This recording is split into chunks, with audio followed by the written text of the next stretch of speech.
Cleansing helps keep your skin healthy by removing oil, dirt, and environmental pollutants. But did you know that your choice of cleanser can affect the way your skin looks and feels? This is because the cleansers used in regular soap bars or traditional body washes can be harsh and damage the main building blocks of your skin's outermost layers, surface skin cells and their surrounding skin lipids. How does this happen? First, the harsh cleansers penetrate the surface skin cells and become trapped inside, causing the irritated cells to swell and lose their natural moisture. Without this moisture, skin cannot perform its normal healthy processes like natural exfoliation that keep it looking beautiful.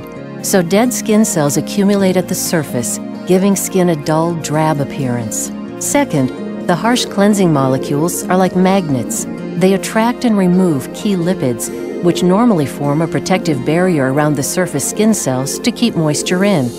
Removing these lipids creates holes in your skin's barrier, making it easier for skin's natural moisture to escape and allowing unwanted irritants into the surface of the skin.